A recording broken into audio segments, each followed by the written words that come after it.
북한은 어제 코로나19 감염 의심자가 남쪽에서 넘어왔다고 주장했습니다. 오늘 실제로 탈북민 김모 씨가 북한으로 간 경로가 드러났습니다.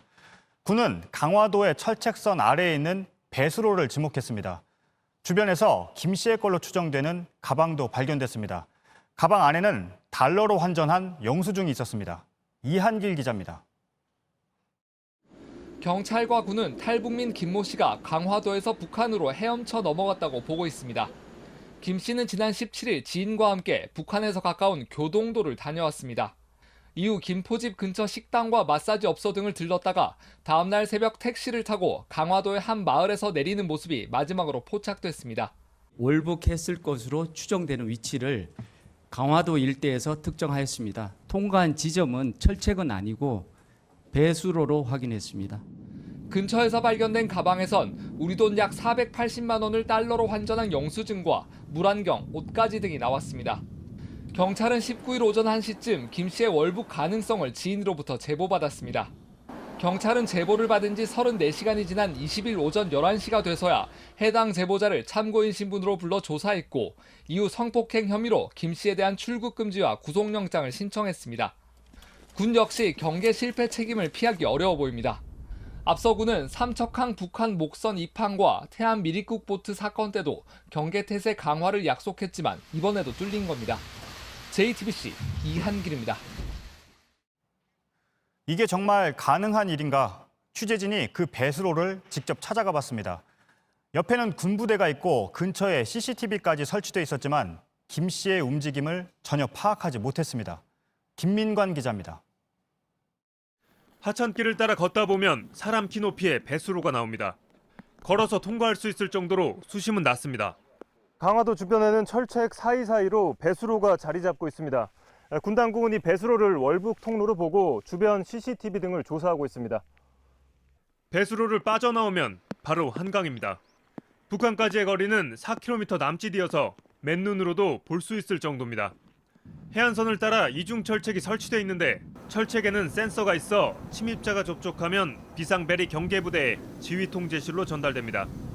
때문에 상대적으로 감시가 허술한 배수로를 통해 빠져나간 것으로 보입니다. 배수로 바로 옆에는 군부대가 자리 잡고 있고 배수로 출구 위로는 CCTV도 설치돼 있습니다. 하지만 역할은 제대로 하지 못했습니다. 주민들은 불안감을 감추지 못했습니다. 어머나 그런 거예요. CCTV가 군데군데 다 있잖아요. 돌아가는데 그림을 제대로 봐봤어요. 강화도 해안 경계가 뚫린 건 이번이 처음은 아닙니다. 2012년에는 교동도로 건너온 북한 주민이 민가에서 음식을 훔쳐먹다 주민 신고로 붙잡혔고 그 다음에는 탈북민이 민가를 직접 찾아가 북에서 왔다고 신분을 밝히기도 했습니다. JTBC 김민관입니다. 이번에는 이 과정에서 드러난 경찰의 부실 대응 논란을 짚어보겠습니다. JTBC 취재 결과 탈북민 김 씨는 이미 몇 달 전에 아파트에서 나가겠다는 퇴거 신청을 했고 지난 15일엔 보증금까지 받아간 걸로 파악됐습니다. 탈북민을 관리하는 경찰은 이런 내용을 닷새가 지나서야 알았습니다. 하혜빈 기자입니다. 탈북민 김모 씨가 경기 김포시에 있는 아파트에서 지난 15일 빠져나간 걸로 확인됐습니다. 한국토지주택공사와 아파트 관리사무소 등에 직접 퇴거 신청을 한 뒤 아파트 열쇠를 반납하고 임대보증금을 받아 나간 겁니다. 미리 준비하신 것 같아요. 이거 퇴거도 다 했어요. 여기서요. 주소는 여기는 없어요. 한 3개월 됐더라고요. 해당 아파트는 통일부 요청에 따라 정부가 탈북민들에게 1,600만 원부터 최대 2,300만 원까지 보증금을 지원하는 임대 아파트입니다. 경찰이 김 씨가 아파트를 나갔다는 사실을 안 건 닷새 뒤인 지난 20일입니다. 특히 이미 퇴거 신청을 했다면 주거지가 불안정한 상황이었던 걸로 볼 수 있습니다. 성폭행 사건의 피의자인데 도주 우려 등에 대해 제대로 관리하지 않았다고 볼 수 있는 대목입니다. 탈북민 관리 매뉴얼도 제대로 지키지 않았습니다. 담당 경찰관은 한 달에 한 번 탈북민과 전화를 하거나 만나야 하지만 김 씨 연락이 끊기기 직전 한 달 동안 한 번도 전화하지 않았습니다. 탈북산지도 모르고 살았다니까. 혼자 부모 떨어져서 와서 혼자 자취를 하나 보다 이렇게만 알았기 때문에. 경찰은 김포에서 1인당 평균 60여 명을 담당해 인력이 부족했고 코로나19 확산이 겹쳐지면서 직접 만나 관리하기 어려웠다고 해명합니다. 이와 관련해 김창룡 경찰청장이 김 씨의 월북 가능성에 대해 늑장 보고한 김포경찰서와 경기 남부경찰청을 감찰하라고 지시한 걸로 파악됐습니다. JTBC 하혜빈입니다. 북한은 오늘 관영 매체를 통해 코로나19 대응 상황을 상세하게 전했습니다. 개성을 중심으로 방역에 총력전을 펼치고 있다는 내용입니다. 그런데 우리 방역 당국은 해당 탈북민에게 코로나19 확진으로 의심할 만한 정황은 없었다고 했습니다. 이걸 어떻게 봐야 할지 김선미 기자가 분석했습니다.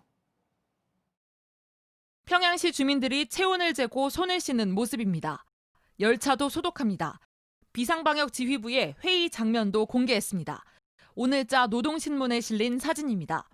지난 1월 국경을 봉쇄한 북한은 그동안 코로나19 확진자가 0명이라고 주장해왔습니다.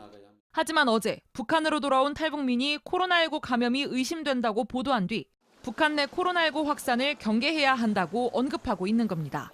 우리 방역당국은 해당 탈북민 김모 씨에게 코로나19 확진으로 의심된 정황은 없었다고 했습니다. 질병관리본부의 전산 시스템에 확진자에는 등록이 되어 있지 않고요. 또한 접촉자로 관리되고 있는 명부에도 지금 현재 등록이 되어 있지 않는 사항입니다. 김 씨와 자주 접촉한 2명도 코로나19 검사 결과 음성이었습니다. 때문에 북한이 이번 사건을 계기로 코로나19를 공식화한 게 남한이나 국제사회에 방역 관련 협력을 요청하기 위한 포석이 아니냐는 분석이 나옵니다. 또 내부적으로 확산된 코로나19를 더 이상 쉬쉬하기 어려워진 게 아니냐는 관측도 나옵니다. 이런 가운데 북한은 김정은 위원장이 정전협정 67주년을 맞아 군 주요 지휘 구성원에게 새로 개발한 백두산 기념권총을 직접 수여했다고 밝혔습니다. 특히 권총을 받은 구성원들 중엔 김 위원장의 호위 업무를 담당하는 직책도 포함됐는데 북한이 이를 공개한 건 처음입니다. JTBC 김선미입니다.